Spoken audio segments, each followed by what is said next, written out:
Monsieur Willy Bakonga, fille ministre na mboka oyo. Ministre EPST. Ya EPST. C'est-à-dire, il y a kanisi que bisoto bosani makambo eleka na EPST na makambo ya gratuité ya enseignement. Mbongo bunga na tête du ministère du transport et c'est quelqu'un qui a la technicité, quelqu'un qui a la maîtrise.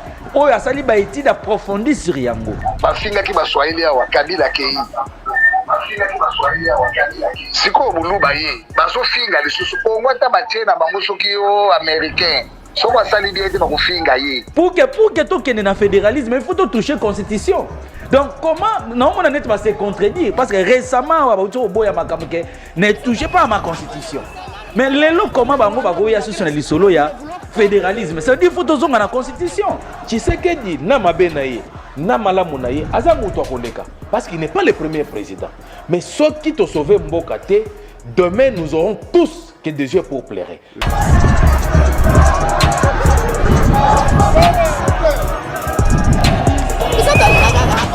Le Bela Base, mission Abino Base, mission Abino Bakongomani, mission Abino Ba décideur. Tu rappelles Abino toujours qu'on ne libère pas un peuple se libère face aux faux leaders.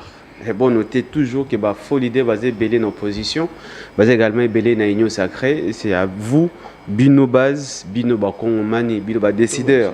Boyeba na kosala recadrage kopona leader oya malamu oya ko sauver république et surtout pendant cette période oyo mboka na biso ali ko agresser omona ba leader mususu bosala ba caprice lokola basi oh non ngai naza boye ngai oyo te ngai nde ba ngai basé belé mais entre temps bino base bino ba kongomani bozali ko souffrir entre temps ba mususu kutu bazo ko prépayer ba communicants ba journalistes pour que balo bena comme on a bango au moment où baza ba voleur ouais mais entre temps na parlement sur le président Vital Kamerhe président de la Chambre basse et à parlement azoli la kiada dans mon fonctionnement mais finalement na mboka qu'est-ce qui se passe de l'autre côté na Sénat au moment où petit ya président Sénat yoana qui na nini na rébellion bino ba kongomani au moment au côté la X Y Z mais c'est au côté la Congo.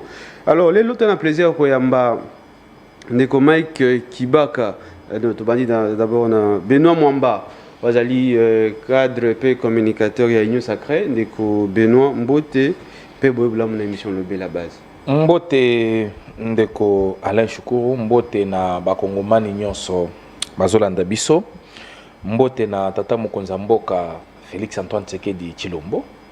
Na PCP ko débatteur na ngai mbote na ebiki débat ekozala républicain mais avant na zong selo maloba oyebiki olobi eloko moko très important que les lois bat pas comme komisa na ba miyibi et puis ce que moi j'ai compris est que ba homme politique bakanisaka ke ba congolais baza ba bololé c'est-à-dire ba congolais surtout que batimbela ke ba congolais babosa na makambo noki nde omona ke ya batami après quelque temps aye abimi akomi kopesa bino ba leçon akomi ko tel bino que c'est un bon monsieur il peut encore faire quelque chose.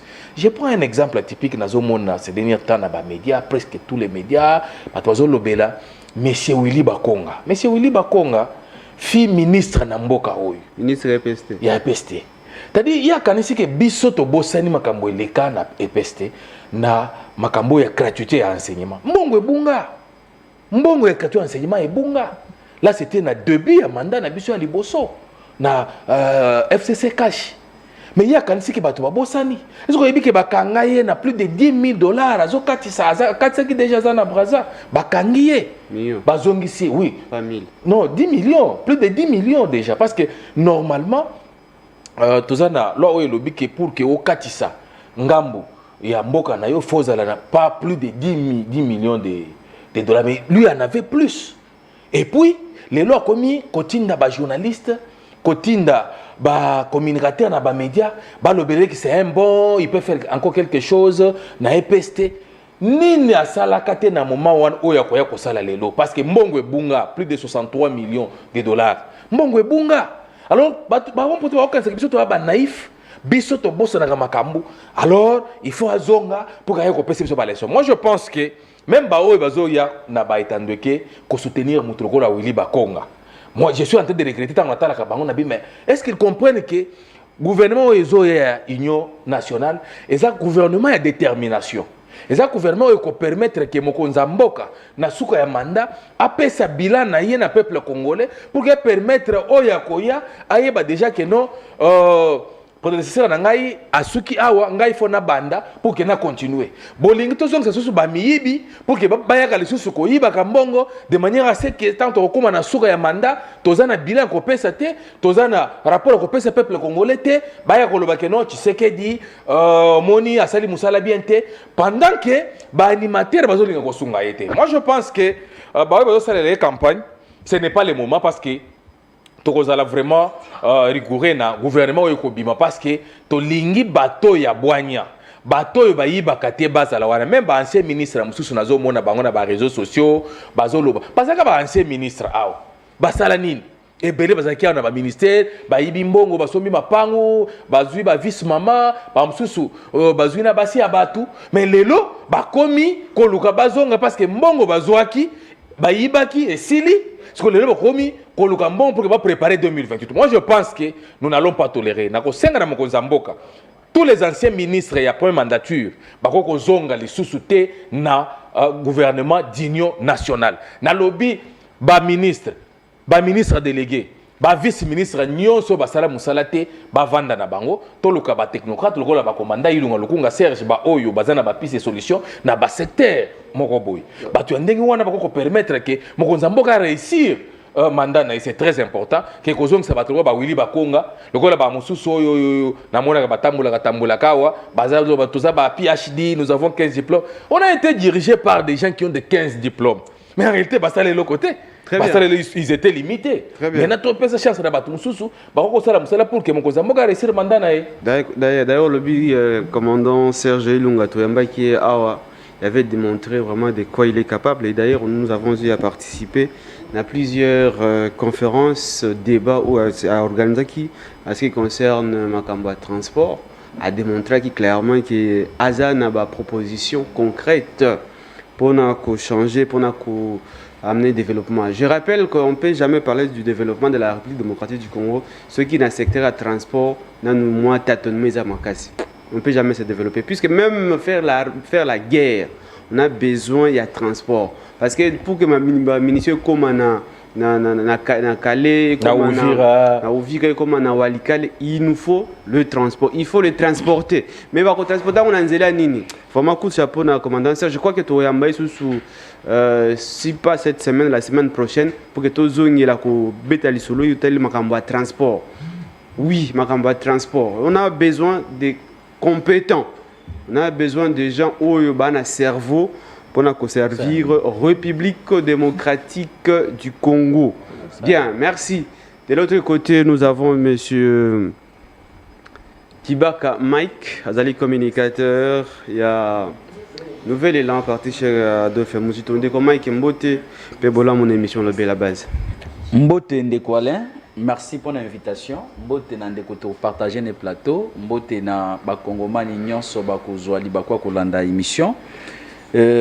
Ezali bebo mesano toyaka ko réfléchir république et sans oublier na ko pesa pe mbote na ngai et pas ya président na ngai son excellence Adolphe Mozito, sans oublier le secrétaire général les 5 étoiles Blanchard Mongomba, Bisika Bazwami, et Nakoyebisa ba Congolais qui est Adolphe Mozito récemment, Bomona qui a kendaki consultation, à la Kissi, na face du monde, qu'il est un homme d'État. Place Oyo, Mboka Izo Pela, il faut y avoir une solution. Azate, wana pour qu'il y ait un caprice, place Oyo, ba Congolais, ba Kokufa.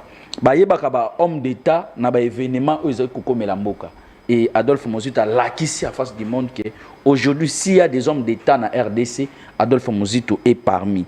Nako kendepe ko yebisa ke bana ngalema bako lela o ezali émission ya bana ngalema ya ba kongomani lobela base ba bi ngalema insécurité, ngalema insalubrité, ngalema donc maboulou partout baza ko comprendre et le bourgmestre inexistant. Beaucoup mais ça autour ça là 9 jours na Dubaï à Tikukanga maison communale à Kenaye maison communale tellement ça na adjointé ce qu'on a besoin de documents na ngalema il faut zela tia kozonga et to zela ki tia zonga ki donc makambo na nyonso tozali bana ngale bazali ko déplorer pe ayebi ko majorer ba taxe d'étalage na ba wenze nyonso ya ngalema sans pourtant à passer na conseil ayebisi biso ke ye a se référer na loi ya 1998. Mais loi ya 1998 ndeko Choukou ezali ko pesa ndingisa na bourgmestre majorer ba prix ya taxe te. Muto azali na ndingisa ko majorer selon la loi ya 98 ezali gouverneur.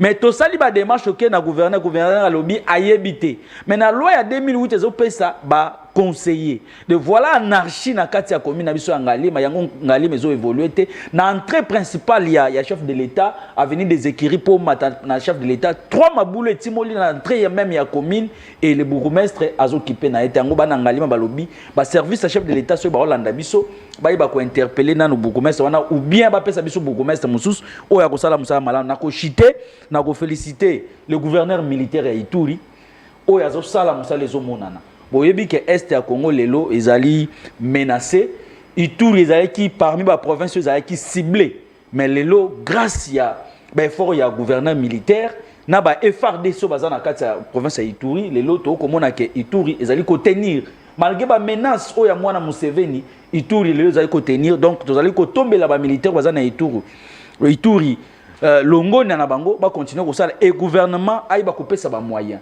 pour que musala e ba ko sala malamu lelo Ituri ezali ko zo image ya sika banzele ezali ko tongwama développement e na Ituri donc ce qu'on est sur le plan sécurité à 70% sécurité banyo ko zonga c'est et là que bato baza wana bazali ko sala musala malamu et to féliciter bino en tout cas to ana besoin ba généraux ya boye et sans oublier les général Kabi général ya force ya garde républicaine. Le lot soko ke na Kanchach malgré ba caserne bango izaka ndenge ezali mais sur le plan discipline au mona ke ba militaire baza na Kanchach discipline bandi ozonga grâce à leadership ya général Kabi oyo tozali ko féliciter mais tozali ko loba général le monsieur o aboma ki jeune garçon na Mimosa Tisiko tozoyi ba suite na été et bembe wana Tisiko ba kundi ngote soki mon général vous pouvez faire quelque chose pour que ba yeba ko kunda ndeko wana et justice et bakosala musala nango. Bien. Merci. Alors, to banda débat lelo nena ebsakabino, to banda débat et après donc 13h 10 minutes to font la téléphone pour que bana kopesa ozali réflexion na bino base parce que c'est que tozongi la makambo itali ba ministre nini sengeli bakota ta to lube makambo ya batu oyo to yebi makambo basala ki na tamozala ki ba ministre. Mais les lois commis que ça va tapage pour que bazonga est-ce que bino base bolingi tel ou y a zonga oui alors to fond un téléphone à 13h 10 minutes pour que boy bana ko réagir alors to bada na débat d'abord Italie manque il y a frais de fonctionnement à Assemblée nationale la Vital Caméré mais entre-temps à niveau il y a Sénat kuna makambo sur les bien et aussi le bila makambuta di bongo la sœur il y a président du Sénat au ya Koti FC peuple congolais bino volanda biso sœur il y a président du Sénat Koti FC oui c'est vrai éviter plutôt remercier nous contacter bureau ya président du Sénat pour que tu ce qui est vrai mais au moins déjà na ba réseau to moni ndeko moi Simon boya telemi pembeni na corner nanga et puis ba communicant ou ba X nous se communiquer pour na M23 bazali ko confirmer que azali ndeko ya Samalukonde nous de notre côté tu remercier nous contacter bureau puisque hier on l'a essayé mais sans succès tu continuer sous les lots pour que tous avoir information mais au moins ceux qui ont rumeur voilà ceux qui ont vrai ceux qui ont faux tu éviter mais tu informer bino soit tu yambata ba tu bazali approche il y a monsieur le président, il y a Sénat, Sama Lukonde, l'ancien Premier ministre. Alors, dès comment Kibaka manque à frais de fonctionnement dans la plus grande institution, donc après présidence de la République, il y a la Chambre basse du Parlement. Lui, en tant que Congolais, politique, tu ne trouves pas que déjà la légèreté, qui frise déjà les esprits? Bien, merci. Avant de répondre à Mutuna Nayo, Nayo Kibino Botangi Kombo ya commandant Serge Lunga Awa. nazwa occasion ya kolanda ye na Itandopa na émission na yo et razo développer ba thèse sur le plan ya transport na RDC bisika nazalaki na milobelaki na bino ce monsieur est en train de réfléchir et batu ya boinde tout ça na bango pour ça. Maintenant je pensais d'ailleurs que ba consultation ezalaki initié awa ba ko consulter ye pour na expertise na yo ka ki azali ko bimisa awa na plateau na yo. Mais malheureusement, na yoki ke ba consulter été. Mais voilà, na koyeb sa chef de l'État, ba service sa chef de l'État ba Hollande biso que ce qui les lots on a besoin mboka na biso se développer, il faut chercher les experts. Et mais voilà, tu ne penses pas que bino ba politique, ndebolo ko politiser makambo so za politique du genre commandant Serge, puisque comme tu l'as dit, Toyamba Kiawa, il est tellement technique, tellement réfléchi que je crois pas que Bino politique ça la face puisque on regarde ce qui se passe parce que le ministère et le transport confié toujours par les politiques n'a jamais évolué. Bio comme Kobanga peut-être jambe. Omoni biso toza génération oyo tozoya. Lorsque je parle de vous, je parle pas de oui, toi. Je sais. Toye pour que toyeba ko bousculer makambo mususu pour que makambo toyeba ko mona makambo lolenge mususu. Aujourd'hui ça vous avez totalement raison que ba politique ba ngonde bazali ko boma. Parce que sika oyo technicien ko travailler botie politicien. Et les opé saka ba résultat moko négatif, les opé ça ba résultat malamu te. Lelo na expertise oyo na yoka ki pas commandant Ilunga. Le lorsque du ministère le transport, koyokaye, je pense que quelque chose a mal à parce que autour le bas développement ya mboka ezo se basé na transport. Mboka oyo transport eza na kokoso développement ya kate. Mboka oyo circulation eza na kokoso mboka na tambola kate. Donc na kosenga na baye bazali ko sala ba casting que chef de l'état tour ezali casting ya suka.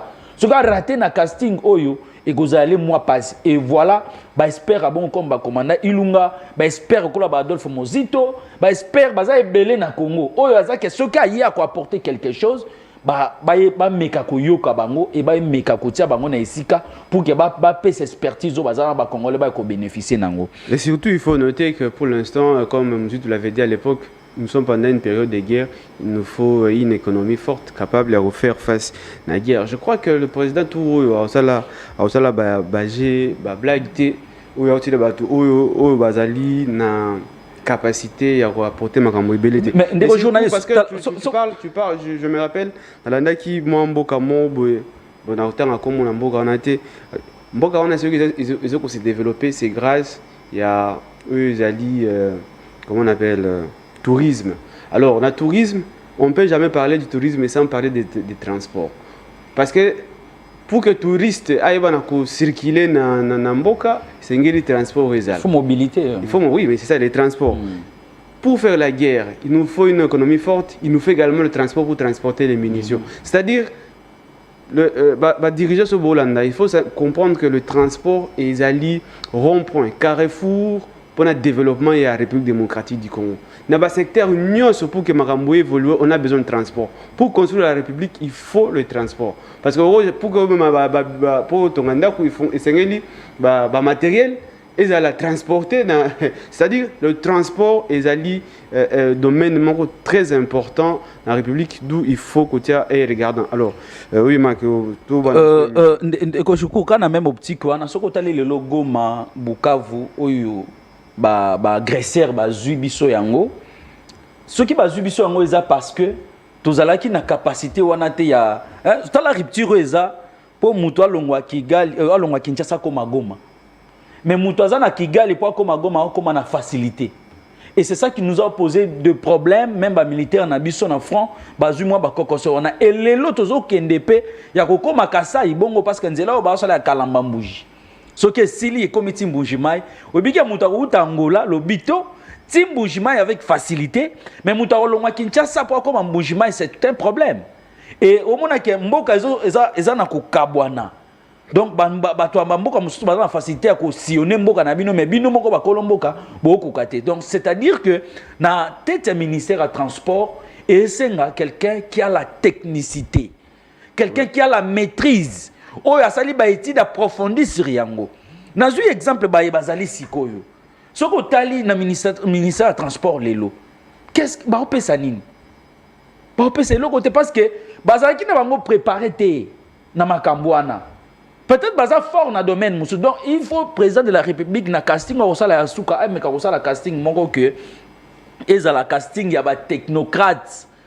C'est pourquoi j'ai cité ici le nom des commandants Ilunga. J'ai cité le nom d'Adolphe Mozito. Le lot na économie na biso, maîtrise économie na biso. Si Adolphe Mozito est là, vous allez sentir qu'il y a quelque chose qui va changer. En 2008, approuvé biso yango. Le cadre macroéconomique, le lot pour vendre dans la RDC. C'est augmentation à budget. Il y a budget. Le lot même confiance dans le monde extérieur. Ce que talaki dette extérieure tozala nango si dette to atteindre point d'achèvement, c'est grâce à leadership d'Adolphe Mozito parce qu'il maîtrisait quelque chose sur ça et toi bando travailler bazaki na surtout ba institution ya Bretton Woods comment il a confiance na ye via transparence na ye. Mais lelo toza na ba moi ba difficulté wana c'est pourquoi to conseiller na chef de l'état que ba technicien bazali na mboka na biso il faut to pesa bango confiance to tia bango ba politique ba embrouiller mingi maintenant to tia ba technicien ba ko sala musala pour que peuple a se retrouver par rapport il y a question tununga ya affectation ya na nini na bazo affecter mbongo te na parlement na assemblée nationale c'est regrettable.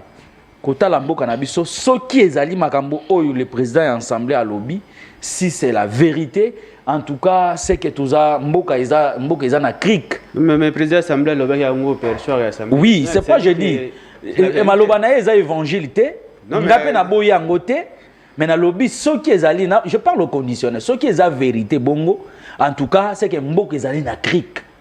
Parce que deuxième institution en Mboka local Assemblée nationale, ce qui va commis, kosomba ba papier duplicateur moko. Kosomba bik moko do alinga koma batindi mutu kenda na kwa somba bik. C'est que Mboka ezo exister sous thé. C'est que Mboka ezo exister sous thé. Et je me demande pourquoi tu comme na état wana et déjà ce qui te commis à niveau là c'est qu'il y a une crise des institutions. Et surtout, comme une crise entre les institutions et comme un danger, d'abord, tout ça, la crise de l'Est. Tout ça, la crise d'insécurité. Mais ce qui est institution est comme un peu gondongwana. Mais tu comme un danger. Tu peux si mon espace pour qu'il y ait tambola.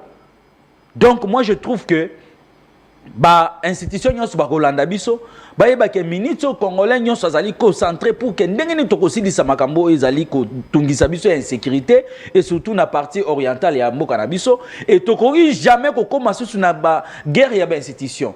Donc soki Vital Kamerhe makambo lobby eza vrai gouvernement ba yeba ko tala likambo na ba yeba ko pesa financement na Assemblée nationale pour que l'Assemblée nationale ait fonctionner normalement. Mais ce qui est à boyer, continuer à boyer, en tout cas, et vous allez moi passe pour que tu résoudre la crise union sur tous en Très bien. Alors, Ndeko, la réponse, moi qu'on a répondre par rapport à ce qu'il est qui a. Il y a président à Sénat. Vous avez élément puisque nous. Bon, nous avons élément mais nous avons le baboïke. Tokoza la yayana lek mais muna muta muna makamuna ndenge na ye. Donc aujourd'hui, moi je ne pense pas que parce que ceux qui ont qui a Samalukonda qui na AFC, ils ont opinion il y a président Sénat non. À cause ça la choix na yé azamukola azamwana. C'est peut-être le bon de topé signer information. Te wana ngana zo réfléchir. C'est que Luka d'abord si c'est vrai. Ce qui est vrai là on peut commencer à réfléchir. Ce qui est faux là ça devient autre chose. D'abord comme ça déjà. D'abord il faut que si réellement elle est la petite sœur, il y a un voilà.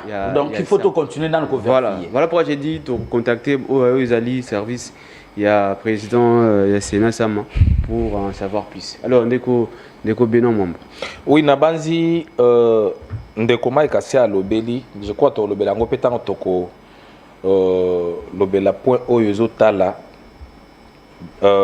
qualité nini ya ba animateur oyo mon konzambo ko kopona pour que a formé un gouvernement ou un gouvernement de crise ou gouvernement oyo et kozala na détermination. Il y a deux grands points que Silise Bitumba na est de la République et aussi pour améliorer les conditions sociales et à peuple congolais. Donc le Belayango, c'est là où même je parlerai aussi. Il y a Moto Ibson Stolanda, commandant Ilunga, et aussi Moussou Totangipe, Adolphe Mozito, bien qu'il y a opposant. ba mosusu bazali ebele. Ebele pe bazali mais ba koki ko apporter solution te. Na consultation tu les Adolphe Muzito était le seul grand leader il a participé na consultation.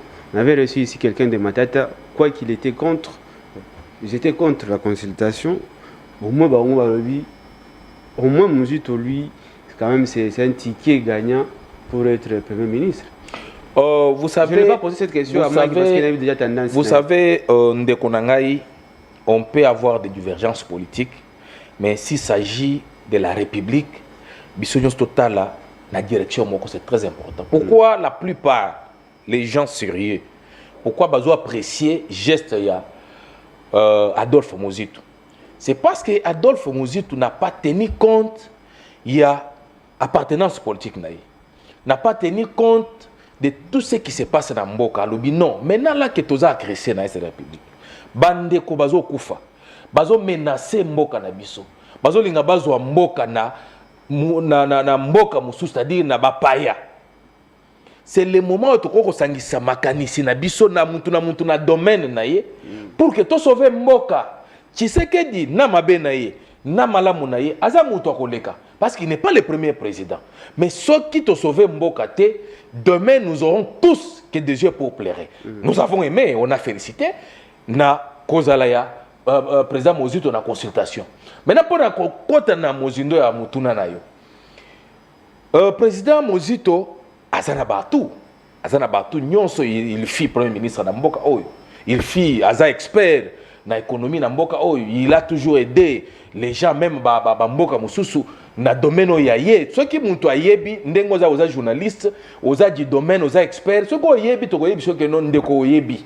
Il connaît il a quelque chose, il a des contenus dans le domaine na ye.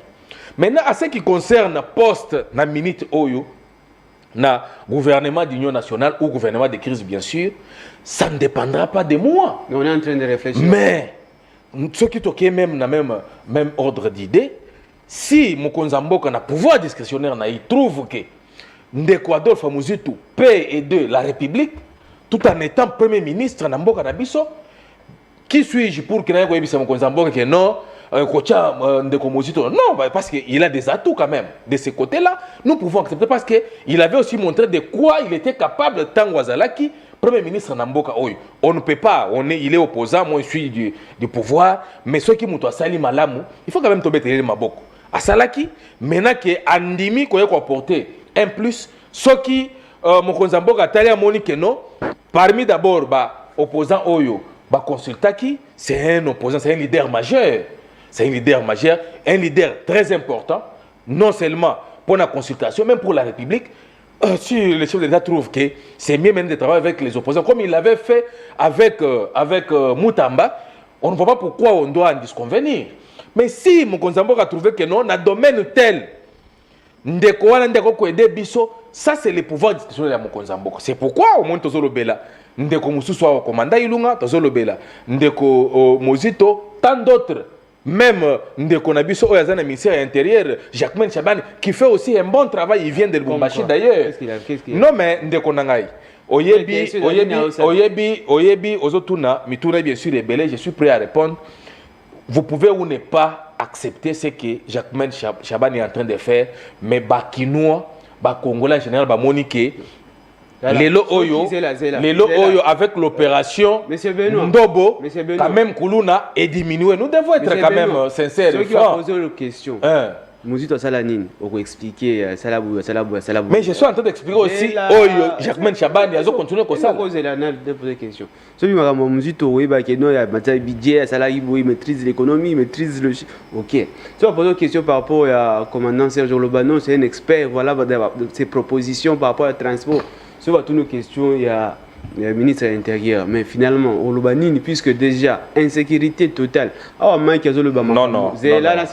On pose une question. Non, je pose la question. Vous dites que insécurité totale, comme si on en activité. J'habille ma question et puis tu vas répondre. Tout à l'heure, un chauffeur, il y a la présidence, il y a Fimbo, et pas il y a un militaire, Nanzela. La vidéo a circulé sur les réseaux. L'insécurité au Makala, Regardez ma inondation. Regardez ma belé. Non, ndeko nangai. Muturo comme moulaï, je peux répondre. Ndeko nangai. Vous confondre Moussala ya ministre de la justice, vous confondre Moussala ya ministre de l'infrastructure, na Moussala ya ministre de l'intérieur. Qui est sécuriser les problèmes? Je vais m'expliquer. Ndeko nangai, vous pouvez ou ne pas condima Jacquemaine Chabani, mais je vous dis, pour ne pas dire que Koulouna est sili, mais Koulouna est diminué avec l'opération Ndogo. Ça, biso non, tozana Kinshasa.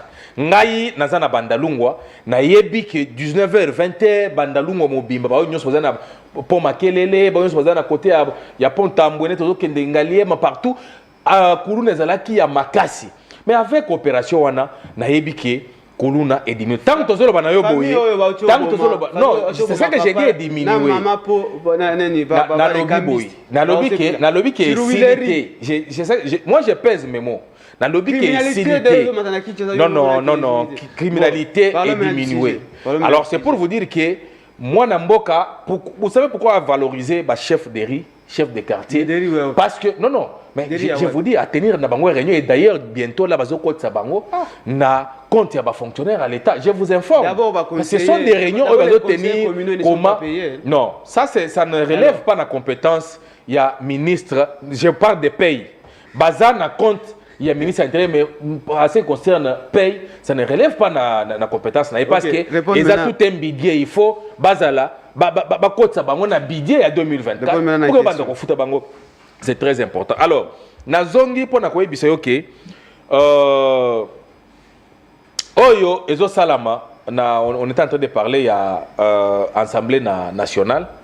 Lelo, Namoni, Ndekoma Ikawa, Azoloba, Azaye Mokote, Bazaye Bele, bazo décrier parce que caméra télémi a lobby que baza na mbongo ya fonctionnement na assemblée nationale te lelo ndeko Mike azo plaider pour na ba député pour na fonctionnement ya assemblée nationale. Mais est-ce que akoko yebisa ngai na plateau biso ngai na eto yaka awa tozolobela ba sinistre lelo bazana biloko kolia te tolobela ba congolais o bana misala te to ba congolais bazo bazana misala na ba indo-pakistanais na ba chinois bazo futa bango bien te ayebisa ngai mokolo nini ni Vital Kamerhe ni ba députés nationaux ba kota na ensemble na hémicycle kuna ne serait-ce que ko plaider pour na ba kinois pour na ba peuple congolais oyo bazo souffrir oyebike lelo oyo ba sinistre bazana biloko kolia te bazana maïté courant ezana problème bisega bazali nani na assemblée parce que bango baza ba représentant ya peuple congolais wana nani na assemblée lelo oyo akoko lobela bandeko wana pour que batia bango ne serait-ce que na condition moko ya bien azate sene ke biso awa na plateau ndenge toyaka par rapport ya oyo zo salama na peuple na kati ya population na oyo ezo sala na assemblée nationale oyo bazana salaire chaque fin du mois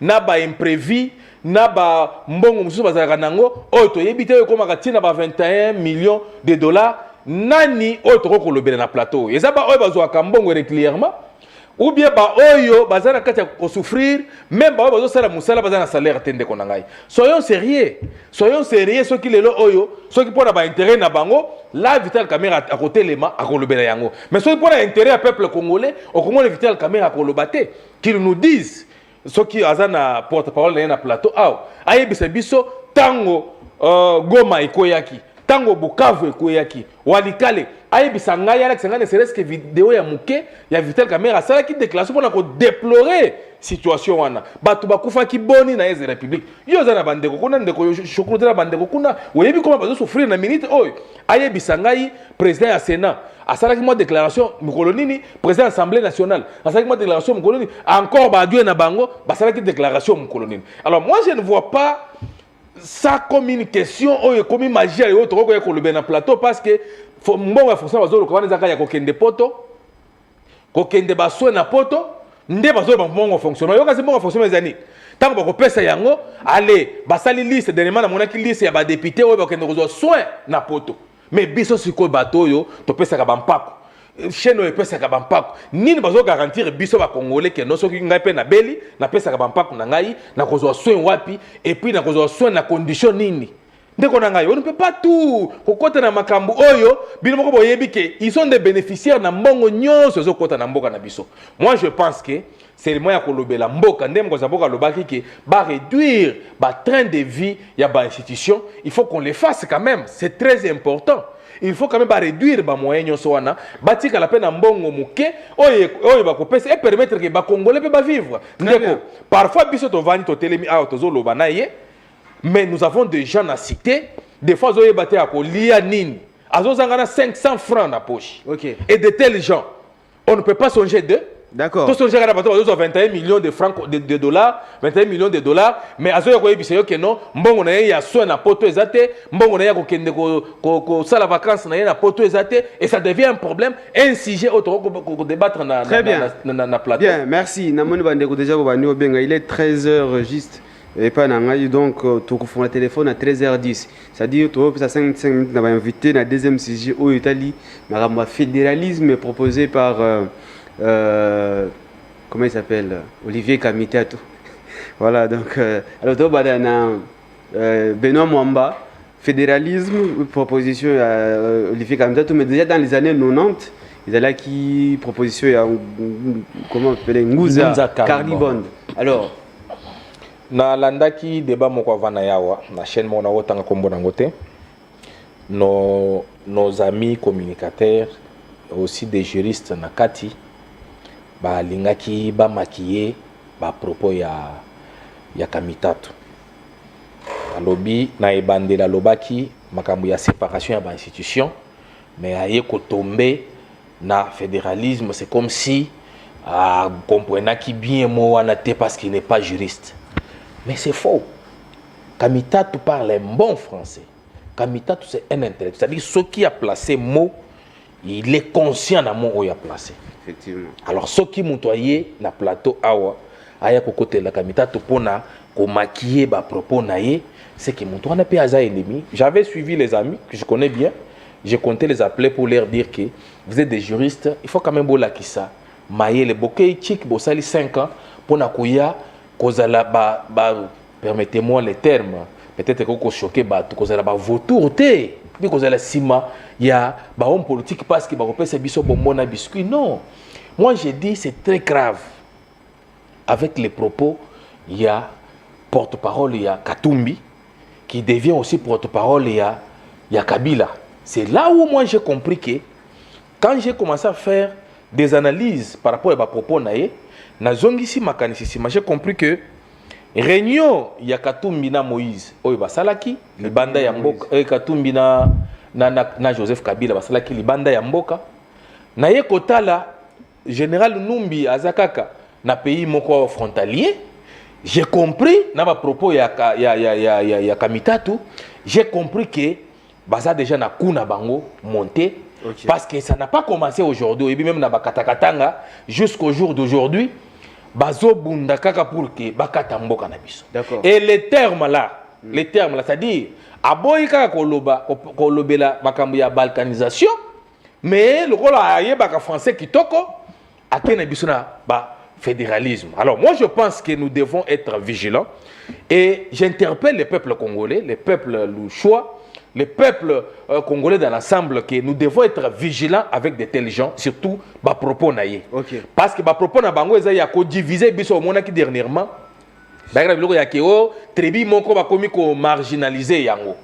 O ba komi ko boma tribu moko. Là il parlait de nos frères swahiliphones. Pendant que bango baza majoritaire na kati ya mboka na biso. C'est-à-dire c'était une façon seulement ya ko diaboliser pour que révolter ba congolais. Très bien. J'ai aimé certains opposants au Batikali Soudé condamner fermement à propos de Kamitato. Et nous devons tous condamner, c'est très important. Mike Ibaka. Réflexion rapide, puisque après la réflexion, tu as le téléphone pour que tu aies un appel.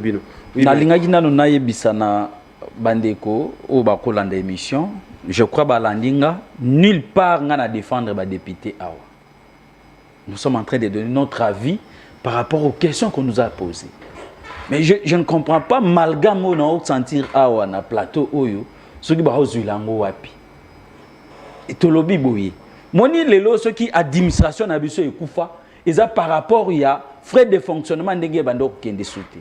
Et ceux qui bolingi mboka ekufa to institution ekufa ceux qui fonctionnement nango eza sous malamu te. Et lelo yango to moni ke tolobi ke to kolinga te mboka ebima na balabala. Et comment on a une déclaration, il y a président, il y a assemblée nationale qui a bongo. Ça veut dire que mboka to ok na balabala, yango tozo dénoncer pour que ba na gestion, ba ko changer et mboka na biso ezonga na nzela ndenge etambolaka. Mais ko yana ba amalgame awa, je ne comprends pas pourquoi. Mais pour le fédéralisme, débat ya fédéralisme bandi lelo te na Congo.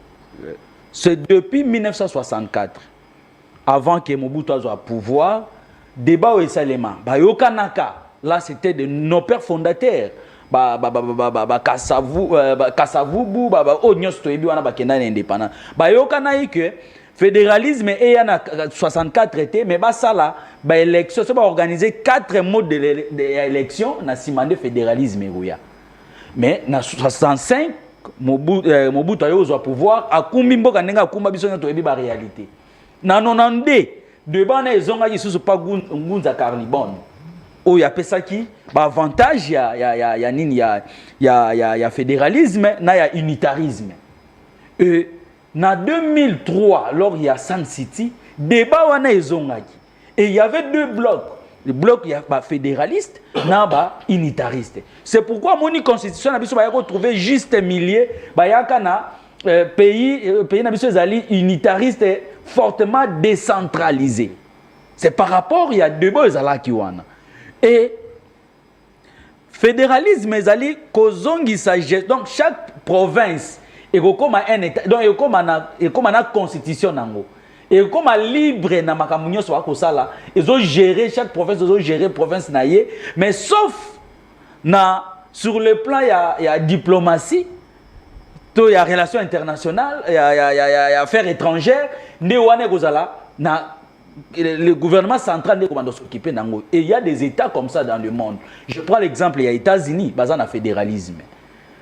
Donc, il y a un mode où il fonctionne sous d'autres ici. Mais chez nous, aujourd'hui, nous ne pouvons pas parler de fédéralisme.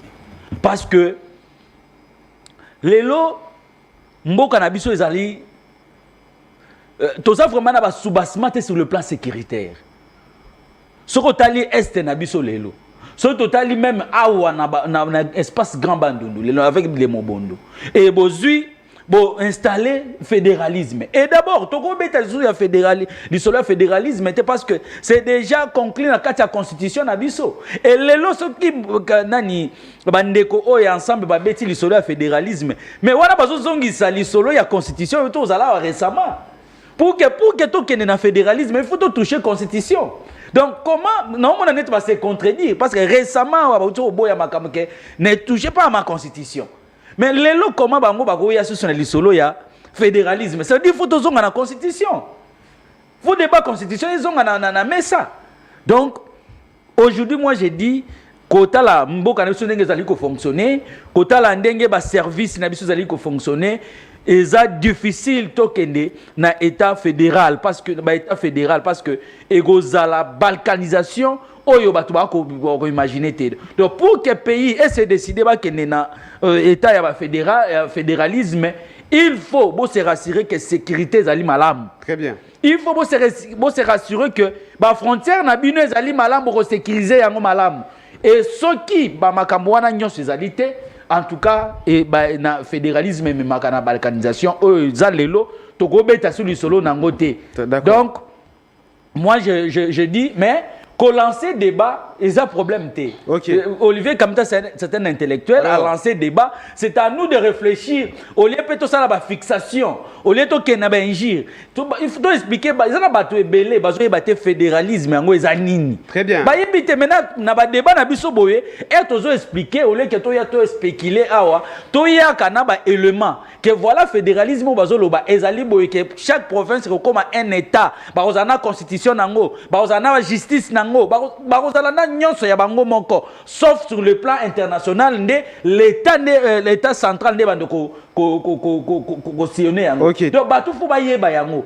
Mais tokoya wa te parce que Benoît de mutaye na idée wana ngana komisa Benoît soki non. D'accord. Yaka na ba idée na yo, pesa peuple y comprendre au lieu que to ke na ba spéculation. OK, d'accord. To fond la téléphone, to zongili ba sujet auto le belaki et surtout par rapport à makamuta libon ba oyo ba linga ba côté ba ministère. To mona msusu ba iba iba mongo à l'état mais ba comme ko le ba trop na ba télé pour que bazonga ba comment comment on otanga gate comment nez ya mutango peuple mo wa bien alors to le bela ba ngo etala ba msusu bela bela ba comment ba to msusu ana otanga komba mutute oui on commence on est en direct oui benga parti la comment nez ouais allô oui on est en direct benga parti allô ouais na benga parti na Namibie hein Namibie oui ndeko. Ouais, na pesi mbote na ouais, na pesi mbote na ba invité baza na plateau. Mbote. Ouais. Ouais, na zolo bana likamuna ya baba mala liboso Vital Kamerhe. Par propos à bimisi wana na. Mais to solo la paix papa, to solo la paix, to solo la. To ebi institution oyo baza na mbongo mingi koleka ba député bazate.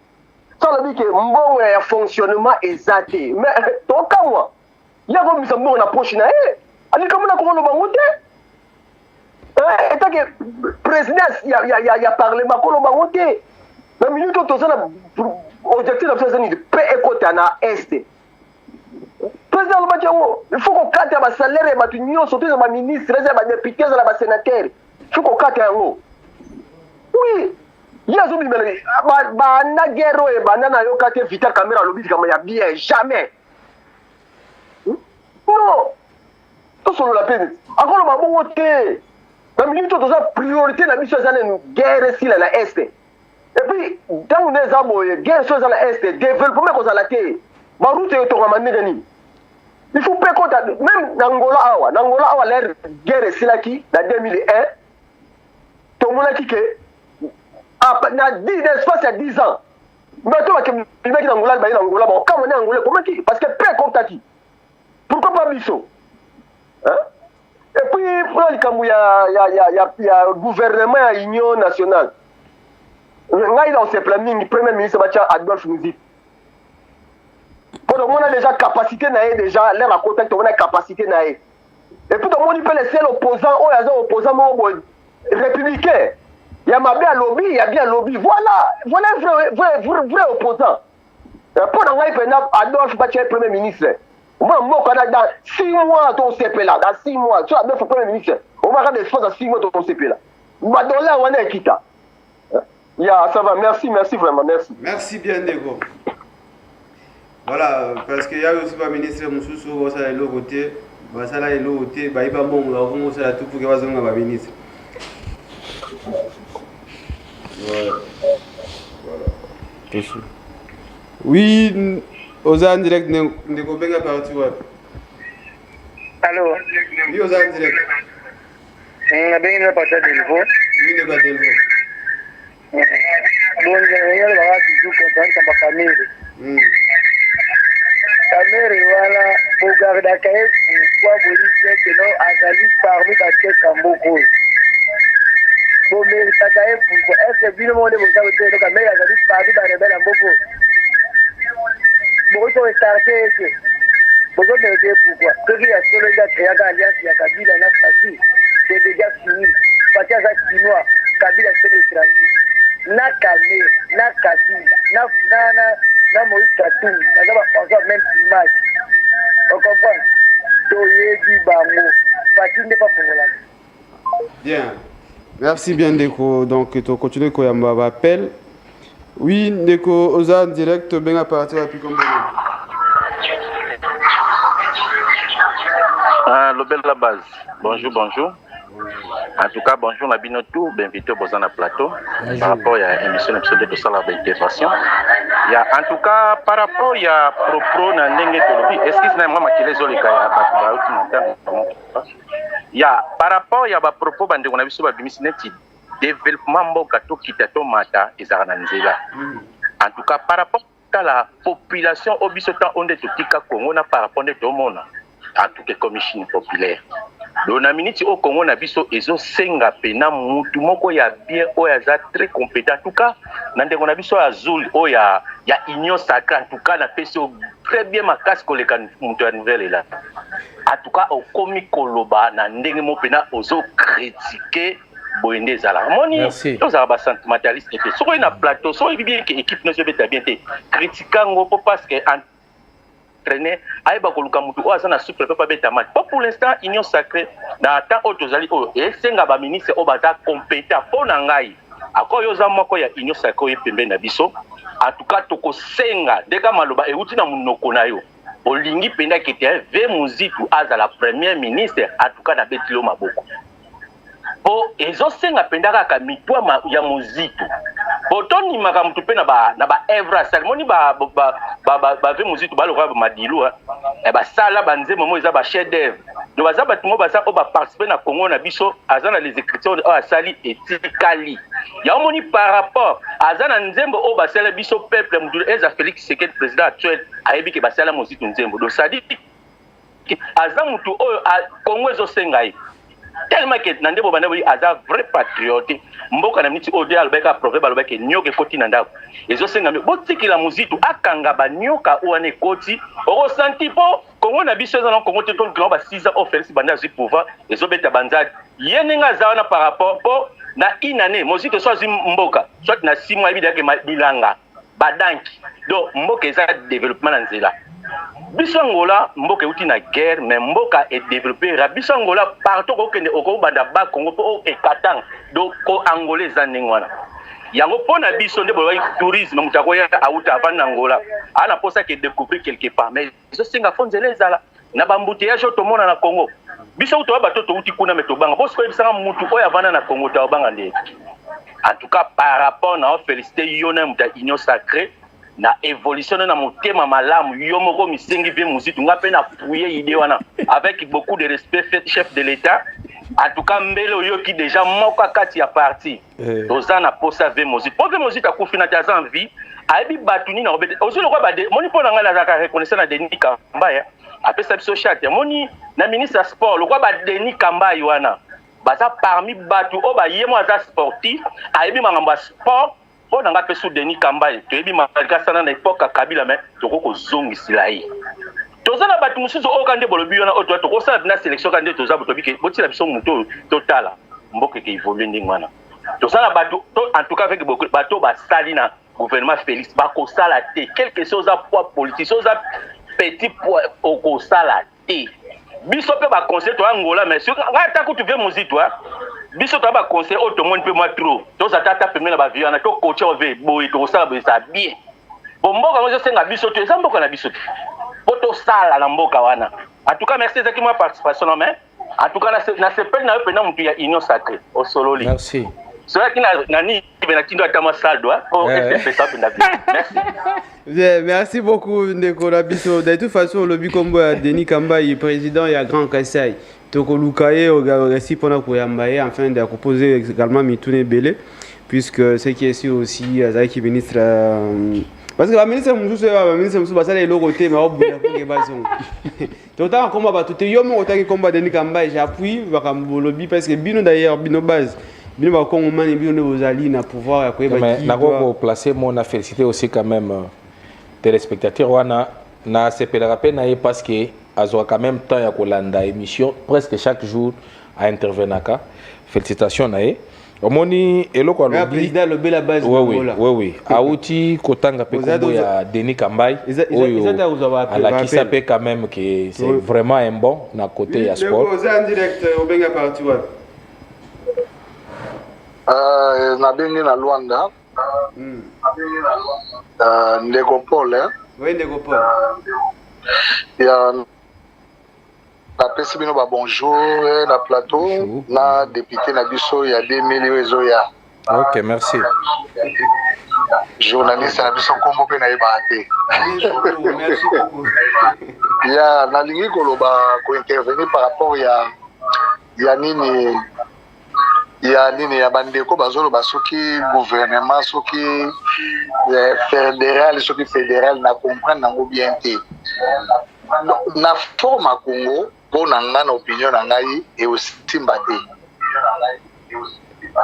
on a nini Congo ezana na désordre total sikoyo botia neti bakasa yoana ezana na constitution nango ezana makamu nango ke ba dépendre na gouvernement central et Timbate donc esimba te soki bazana ba idée wana balongola ngono ndenge nde kwa lobi priorité za guerre ici là tozwa gouvernement ya bien bateti ya bien après totala mamso sala Congo to mesana na unité tolanda bilobela oyo bato bazolo bato baluba banini wana ezana ba mipepe kaka ya makambo bafinga ki baswahili awa kabila kei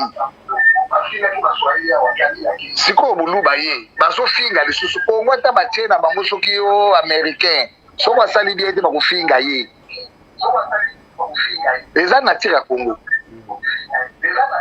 biso nyonso po tozala nanu ini totala guerre ici là après toluka ndenge osala gouvernement to bandi kotala bamakambo makadam makamba social na loba ndeko j'espère ayebi bien na loba social échangera nango tout comme monoka normal.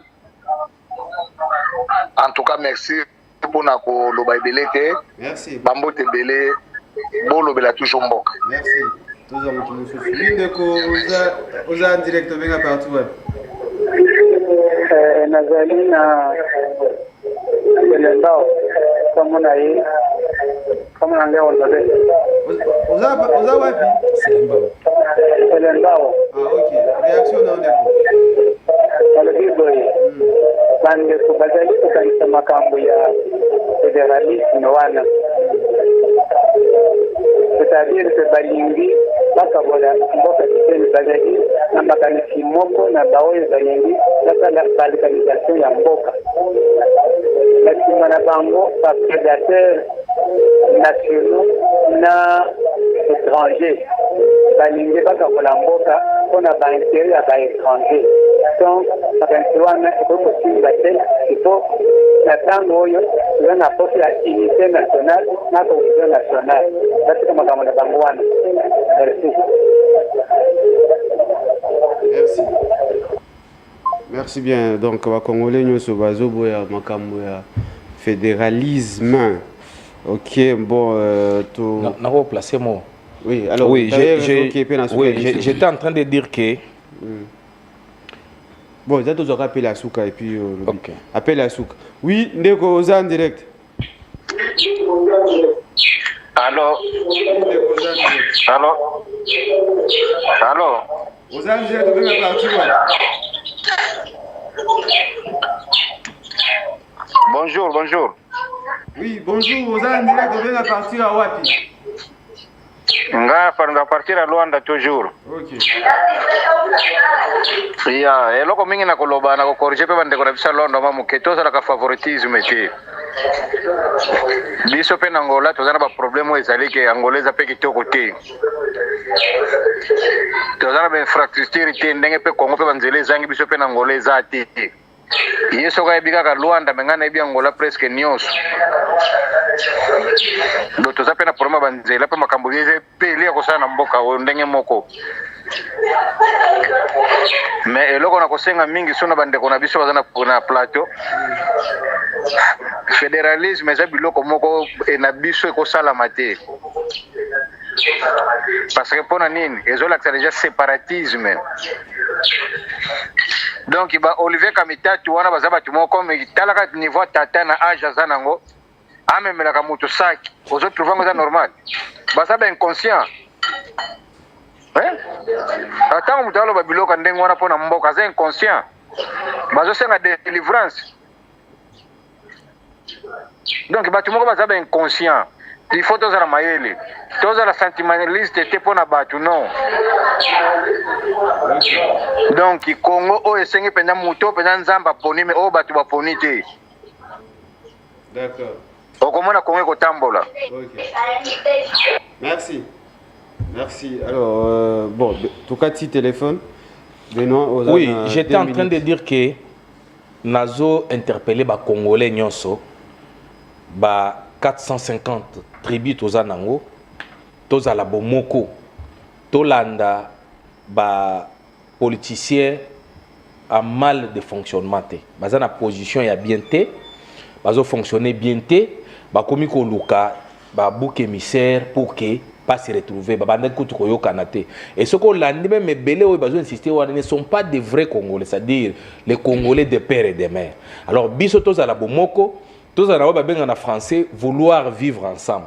Et le quoi n'ende ko ça en sorte que toka bonate c'est très important pour na gouvernement oyo tozo zela fin ya mois oyo bien début ya mois prochain tosi to lobby awa que les anciens ministres nyos pour ko zongate ozalaka ministre na mandature à liboso ozalaka ministre délégué ozalaka vice ministre okozonga te tozo yebisa mokonzi mboka soki baye ezaka pona koyiba tomoni ba msusu bazoleka awa ba wili bakonga nga nazotanga kombo na bango parce que namoni apanzi batu asopi batu na ba media balobela yeke ye mutu asalaki que gratuité enseignement est reçu azobosa na que détournement ezalaki ye mutu azalaki cité azobosa na kimaki na plus de 10 millions de dollars na ngambo kuna bakeba kangi bazongisi ye basambisaki ye mutu ya ndengwa na koya pour kaluka nini c'est ce qui veut dire que mbongo ayibaki mbongo zaki nango esili sikoyo aye pour que à se taper santé financière, ce qui ne serait pas correct. Tous les batuloko la Denis Kambaye, le batuloko la Jacquemain Chaban, batuloko la Adolphe Muzito, batuloko la commandant Ilunga Serge. Voilà ceux qui tous na batu ndenge wana na ba ministère clé na kati ya gouvernement o na banzi attaque kozala makasi babi ekokota rapidement pour que to gagner match. Dans le sens que na fin ya mandat mokonzi mboka za la fière tango ko telema devant les deux chambres réunies pour que apesa ba congolais bilan ya 10 ans oyo ba congolais ba pesier na banze kozala kitoko voilà oyo na okoloba comme dernier mot na yebi balobi bazotinda mwa moke na ngai ko katango te ba féliciter le ko bebisa te avec le ministre de l'Intérieur salelo te oui Mike Kibaka. Bien, merci. Moi je pense que na émission na biso to lobela makambo ya fédéralisme awa lelo na contexte tozana ngo lelo ekoki ko simbate mais va plébiscite de Mozito comme premier ministre non Adolphe Mozito wana ezala ya kosambate wana congolais nyonso congolais aza conscient ayebi que lelo solution ya mboka c'est pourquoi moni biso na nouvelle là to benga le visionnaire du Congo Pambate, bato kanisa to benga pamba to yebi pourquoi to benga ye kombo wana et to benga ye sous l'homme des chiffres. Donc les cadres macroéconomiques ya mboka na biso mais evani n'est pas na ye. Donc era ko ya soka ye wana mona ke solution ko zwama. Donc Adolphe Mozito lelo to yaka ko inventer te mais to yaka to loba makambo eza vrai. Ce qu'on vérifie, au moins, ce que le lot a budget, amataki budget vrai. Ce que le lot a que la justice, le lot qui ba recrutement ya ba nan. Le peuple ya ba magistrat Moutali Bosso ya qui na ba réforme na secteur wana. C'est Adolphe Mozito. A augmentaka bango nini ba salaire na bango. Ba médecin. Donc Adolphe Mozito c'est la solution. C'est pourquoi ceux qui chef de l'État paient si confiance, pas Adolphe Mozito. Il est là déjà l'axi bonne foi qu'il va travailler pour le pays et surtout dans la période où Yombo Kazali Nabitumba Aoya Abaksa moi père de défis naé pour que les Congolais pas se retrouver. Mais le reste tous allez concernant que casting au chef de l'État ou ça la casting au décevoir les Congolais té. Ça la casting au pour na sentiment comment s'appelle Denis Kambaye il mérite pour na transport là c'est ce n'est pas discuté. Oui. Bon, voilà, le choix est de revenir dans le chef de l'État. Oui, mais bien sûr, on proposer. Non, ne m'impose pas. Non, moi je ne t'ai pas imposé. Mais moi je propose. Oui, moi je propose. Non, non, proposer. Parce que la mère publique, mon Gonzamboka l'andaka yango. Pourquoi vous avez mais n'a imposé, non, pourquoi vous avez tananga pourquoi? Sois poli, monsieur. Oh. Et comme ça, donc, pour dire que non, je ne t'intimide pas, non, il que ça la poli. Donc, les lots, les Congolais, on a posé un résultat. Et pour un résultat, il faut chef de l'État, un technicien. Et tout le monde, charlatan et belé, qui va consultation. Tout le monde, belé, qui va prendre le coup. Mais en réalité, tout les cas qui n'a déjà pas poste de responsabilité. Résultat, n'a pas de donc wana tozolinga tolingi yango surtout tia batu oyo d'abord nga na osenga ba diminuer ba ministère pour que ba condenser ba ministère pour que coût ezala muke même diminuer train de vie de quoi tout le bas. Mais par contre ça la transport ba coller en infrastructure. Oui, on peut coller. Ba coller ba diminuer train c'est ça parmi la train de vie. Donc tout c'est que est diminuer et ba tia ba technicien ba technocrate pour que ba congolais to leli mingi. Et situation à est souki sibiso mitema. Nteme Souki. Très bien, donc comme une souka émission, comme thème il y a Mike et Souki aussi tout comme une souka émission, le la base. Nous avons appelé Bino base, merci. Bon lobby comme Denis Kamba et Tourolukaye, mais entre-temps pour na makambo transport puisque vous suivez bien trop transport na au Italie bon infrastructure. To bien commandant Serge a soit expliqué comme ça Bino base boye buka elengi. Il y a mboka ceux qui marambo ezotambola na aliment, c'est-à-dire ceux qui transportent eza ndenge longo bani. Au ndenge beauté à la République démocratique du Congo puisque on est en train de parler de fédéralisme au lieu d'abord de parler de la réunification et la République démocratique du Congo par la voie routière, ce qui est très important pour l'instant. Et net il y a fédéralisme un lumumbiste nyonso fois tele melango. Oui, pour biso toza lignée ya Lumumba, lignée ya Kizenga, lignée ya Adolphe Mozito, il faut tote mais lignée ya papa Etienne Tshisekedi. Il y a fédéralisme. Donc biso toza ba unitariste. La rediffusion c'est déjà à 17h, mais entre temps, on a bien se retrouver lobby. Toluka, nena lobby na bientôt Toluka Denis Kambai, Toluka déjà. Denis Kambai na koyela, soko lobby na yela yoye, na koyela yoye. Il y a un problème te. Ah, lobby guys. Toluka pe commandant Serge, pendant Toluka makambo Italie, transport.